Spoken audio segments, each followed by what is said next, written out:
Hello everyone, इस video में हम बात करेंगे द कर्स ऑफ तुरंडोट मूवी की। और जैसा कि आप लोग जानते हैं कि मैं सब्सक्राइब करने को नहीं बोलता हूं, लेकिन आप करना चाहें तो कर सकते हैं। कहानी की स्टार्टिंग में हमें वूसू राज्य को दिखाया जाता है, जिसके अंडर में बहुत सारे छोटे छोटे राज्य आते हैं, जो कि वूसू राज्य के लिए बहुत सारे इनाम लेकर आए होते हैं। जब वो लोग अपने इनाम राजा को दे रहे होते हैं, उस टाइम पे राजा की बेटी तुरंडोट वहां आकर खेलने लगती है। खेलते टाइम उसके पैर में कालीन का एक होल अटक जाता है, जिससे वो गिर जाती है और उसके खून निकलने लगता है। तो राजा अपने लोगों से कहते हैं इसे पूरा करो। दरअसल में वो कोई कालीन नहीं, वूसू राज्य का मैप था, और वो छोटा सा होल एक मालवीय नाम का राज्य था, जो कि अभी तक वूसू राज्य का दोस्त नहीं बना था। तो राजा के कहने पे राजा का सेनापति बोयान मालविया की ओर निकल जाता है। इधर मालविया के राजा के पास 3 कंगन थे, जो कि एक राजा के हाथ में, एक रानी के हाथ में और एक उनके राजकुमार कैलाफ के हाथ में था। वो कंगन उन्हें उनके पूर्वजों से मिले थे, जिन्होंने उन्हें बताया था कि ये तीनों कंगन कभी भी एक इंसान के हाथ में नहीं आना चाहिए। अगर इन्हें एक साथ पहना गया तो उस इंसान को एक बहुत बड़ा श्राप मिलेगा। उनका बेटा मास्टर जोऊ से तलवारबाजी सीख रहा होता है कि तभी वहाँ पर हमला हो जाता है, जिसमें वो सारे लोग मारे जाते हैं और वो कंगन बोयान के हाथ लग जाते हैं। तभी तुरंडोट को दिखाते हैं, जिसका बर्थडे होता है। तो बहुत सारे लोग उसके लिए गिफ्ट लाए होते हैं, जिनमें वो कंगन भी होते हैं।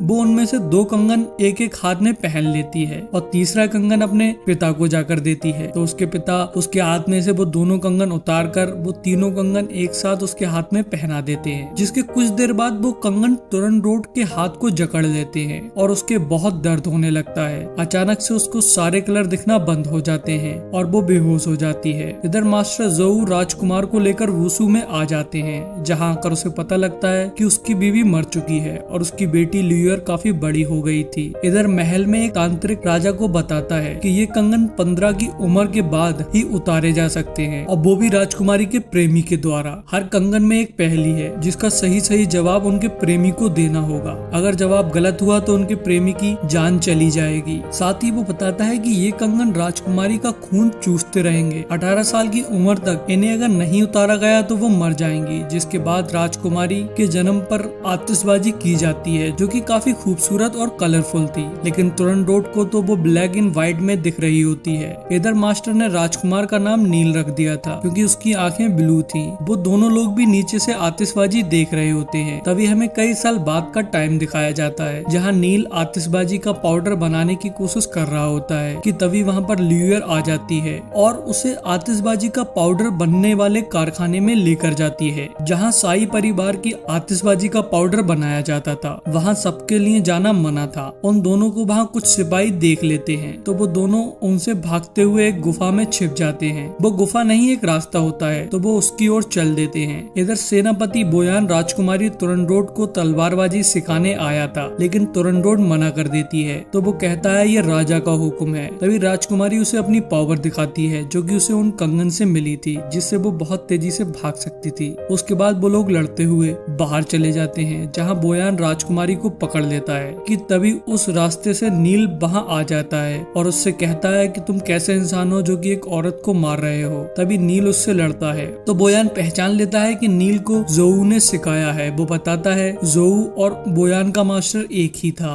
तभी वो नील से फिर से लड़ता है और उसे मारने वाला होता है, लेकिन राजकुमारी उसे बचा लेती है। तभी बोयान वहाँ से चला जाता है, तो राजकुमारी नील से कहती है कि अब से मुझे तुम तलवारबाजी सिखाओगे। तभी नील राजकुमारी को सिखाने आता है, लेकिन राजकुमारी उसे बताती है यहाँ पर सिर्फ शाही सिपाही आ सकते हैं। तभी नील एक शाही सिपाही बन जाता है और राजकुमारी को सिखाने लगता है। तो एक दिन राजकुमारी नील से कहती है कि तुम फुल मून वाली नाइट को मेरे पास मत आना, तो मुझे उस दिन सिखाने के लिए नहीं आना। तभी अगले दिन जब नील राजकुमारी को सिखा रहा होता है, तो उसका हाथ कंगन पे टच हो जाता है, तो उसे कुछ फ्लैशबैक दिखते हैं। जिसके बाद वो राजकुमारी से कहता है ये कंगन बहुत पावरफुल है, लेकिन राजकुमारी उसे बताती है कि ये उसके लिए श्राप है, वो इससे नफरत करती है। उसके बाद में हमें बोयान को दिखाते हैं, जो कि उसी तांत्रिक के पास आया होता है, जहाँ बोयान जादू के थ्रू अपने आप को पावरफुल बनाना चाहता था, लेकिन वो काम नहीं करता है। तो बोयान तांत्रिक पे काफी गुस्सा होता है। तो तांत्रिक उससे कहता है कि तुम राजा की बेटी से शादी कर लो, जिससे ये साम्राज्य तुम्हारा हो जाएगा। तो बोयान को ये आइडिया अच्छा लगता है। इधर नील ल्यूयर से कहता है कि वो जब भी मास्टर से सेनापति बोयान के बारे में बात करता है, तो मास्टर उसकी बात का जवाब नहीं देते हैं और बात को बदल देते हैं। तो लुयर बताती है कि उसने अपने पिताजी के मुंह से सुना था कि वो बहुत बुरा इंसान है, तुम उससे दूर रहना चाहिए। वो कहती है बल्कि पिताजी तो ये भी नहीं चाहते हैं कि तुम महल में जाओ। लेकिन नील फिर वहाँ चला जाता है और वो फुल मून की रात होती है। वो देखता है कि राजकुमारी वहाँ बंधी हुई होती है। उसे लगता है कि उसे किसी ने बांधा है, तो वो उसे खोलने लगता है। हालांकि राजकुमारी उससे अपने आप को खोलने को मना कर रही होती है। जब राजकुमारी खुल जाती है तो उस पे कंगन का श्राप हावी हो जाता है और वो नील को मारने लगती है। लेकिन वो किसी तरह से अपने आप पे काबू कर नील से कहती है यहाँ से चली जाओ और कभी वापस नहीं आना। तो नील वहाँ से चला जाता है। इधर अगले दिन एक राजकुमार तुरंडोट को देखने आता है। ये खबर तुरंडोट को उसके पिता देते हैं। तो राजकुमारी राजा से कहती है कि इसका भाई मेरी वजह से मरा था, तो ये राजकुमार मुझे देखने के लिए कैसे आ गया। जिसके बाद हमें नील और ल्यूयर को दिखाते हैं जो कि मार्केट में होते हैं, जहाँ हमें पता लगता है कि ल्यूयर नील को काफी पसंद करती है और ल्यूयर को चोरी करने में भी बहुत मजा आता है। इसलिए वो अपने दोस्तों के साथ में मिलकर राजकुमार का खंजर और पैसे चुरा लेती है, जिस वजह से राजकुमार और उसका एक सिपाही उनके पीछा करने लगता है, जिससे पूरे मार्केट में उथल पुथल मच जाती है। उनकी भागम भाग में राजकुमार के ऊपर एक बांस का बना हुआ ढांचा गिरने लगता है, लेकिन नील उसे बचा लेता है। जिसके बाद नील ल्यूयर से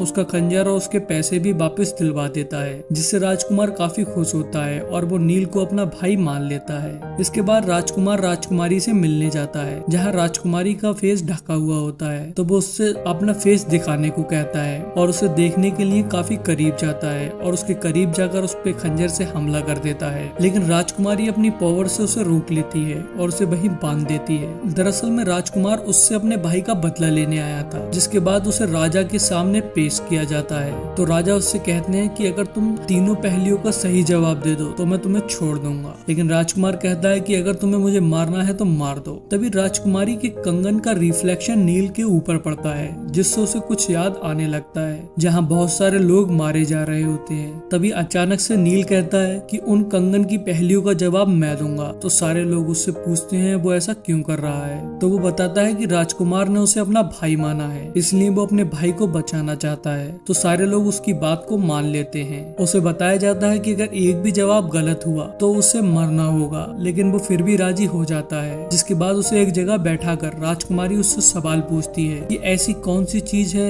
जो तब बचती है जब कुछ नहीं बचता है। तभी नील अपनी आंखें बंद करता है तो उसे वही टाइम दिखने लगता है जब मालविया पे हमला हुआ था। वहाँ उसकी माँ उसके पिता से वो तीनों कंगन पहनने को कह रही होती है, लेकिन वो मना कर रहा होता है, पर वो फिर भी उसे वो तीनों कंगन पहना देती है, जिससे उसके अंदर बहुत सारी खतरनाक सी पावर आ जाती हैं। वो उन लोगों को बहुत बुरी तरह से मारने लगता है और ये देखते देखते नील का टाइम खत्म हो जाता है। तो उसे खोलते हुए तेल में डाला जा रहा होता है कि तभी वो फिर से अपनी आंखें बंद करता है। तो उसे फिर से उसकी माँ दिखती है, जो कि उससे कह रही होती है कि तुम अपने मास्टर के साथ जाओ, तुम ही हमारी आखिरी उम्मीद हो। तो नील एकदम से जवाब देता है कि वो चीज उम्मीद है, जिससे तुरंडोट का एक कंगन टूट जाता है। लेकिन तुरंडोट ऊपर महल में थी, इसलिए नील को तेल में फेंक दिया जाता है, लेकिन मास्टर उसे बचा लेता है। कि तभी आतिशबाजी के थ्रू तुरंडोट इशारा कर देती है कि जवाब ठीक है, जिसके बाद नील की बहुत तारीफी होती है। राजा को उस टूटे हुए कंगन के टुकड़े दिखाए जाते हैं, जिसे देखकर राजा बहुत खुश होते हैं और कहते हैं कि अगर वो लड़का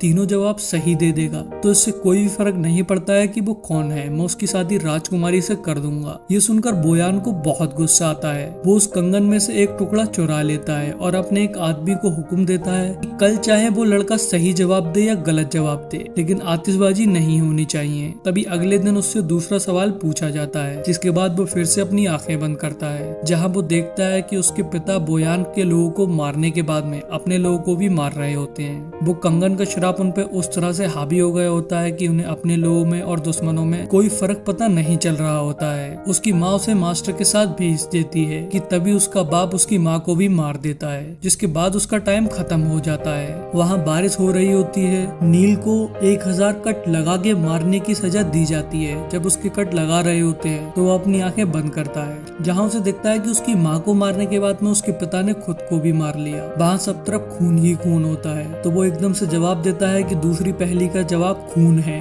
जिससे तुरंडोट का कंगन टूट जाता है। वो आतिशबाजी करने की कोशिश करती है, लेकिन कुछ लोग उन्हें रोक देते हैं और आतिशबाजी नहीं नहीं करने देते हैं। इधर बोयान नील को मारने को कह रहा होता है तो मास्टर कहते हैं कि उसका जवाब ठीक है, आतिशबाजी बारिश की वजह से नहीं हो पाई होगी। लेकिन बोयान नहीं मानता है तो सारे लोगों में फाइट होने लगती है। जहाँ बोयान मास्टर के सामने नहीं टिक पाता है तो ल्यूयर को पकड़ लेता है। तभी नील उससे कहता है कि उससे कुछ मत करना, चाहे तो मुझे मार दो। तभी बोयान तलवार फेंक के नील के मारता है, लेकिन राजकुमारी वहाँ आ जाती है और नील को बचा लेती है और बताती है कि उसका जवाब ठीक है। तभी मास्टर नील को घर पे ले जाकर उसके जख्मों पर मरहम लगा रहे होते हैं तो नील उससे कहता है कि मेरा नाम कैलाफ है, तुमने मुझसे ये सब क्यों छुपाया। इधर बोयान दूसरे कंगन का भी टुकड़ा चुरा लेता है। वो अपने लोगों से कहता है कि उस लड़के को मार दो। तभी नील को दिखाते हैं वो वूशू राज्य को छोड़कर वहाँ से जा रहा होता है, लेकिन वहाँ पर बोयान के लोग आ जाते हैं, पर साथ ही वहाँ पर राजकुमारी भी आ जाती है जो कि बोयान के लोगों को मारकर वहाँ से भगा देती है।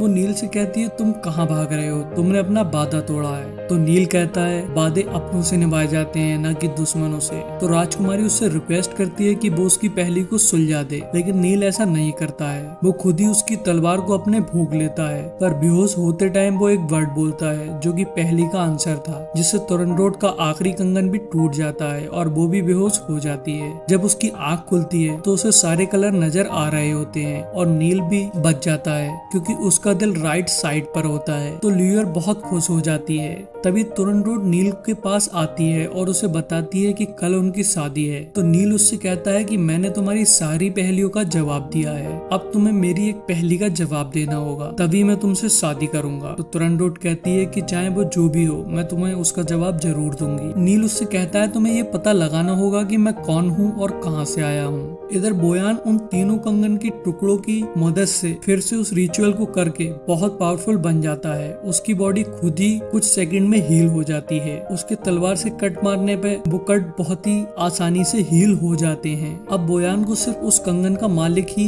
मार सकता था। बोयान उस तांत्रिक को भी मार देता है। इधर बोयान मास्टर को मारने के लिए जाता है, जहाँ उसे नील भी मिल जाता है तो वो उसे भी मारने लगता है, लेकिन वहाँ राजकुमारी आ जाती है। वो बोयान से कहती है कि इसे छोड़ दो। तो बोयान उससे कहता है ये हमारा दुश्मन है। तो राजकुमारी कहती है मैं पिताजी से बात करूंगी, लेकिन बोयान उसकी नहीं सुनता है। तो राजकुमारी उससे कहती है कि तुम जो भी कहोगे मैं वो करूंगी। तो बोयान कहता है कि तुम्हें मुझसे शादी करनी होगी, जिसके लिए राजकुमारी राजी हो जाती है। इधर वो तांत्रिक इसी तरह से बच गया होता है और वो आतिशबाजी वाले मास्टर के पास पहुंच जाता है। अगले दिन नील को राजा के सामने पेश किया जाता है, जहां बोयान उसे मारने वाला होता है कि वहां पर तुरंडोट आकर उसे रोक देती है। वो बताती है कि बोयान ने बिना किसी समझौते के मालविया पे हमला किया था। गवाह के तौर पे वो तांत्रिक को लाई होती है, जो कि राजा को बताता है कि मालविया के लोग शांत स्वभाव के थे, वो कभी भी किसी के साथ नहीं लड़ते थे। अगर ये उनसे समझौता करता तो वो मान जाते, लेकिन इसने ऐसा नहीं किया। इसने डायरेक्ट उन पर हमला कर दिया था।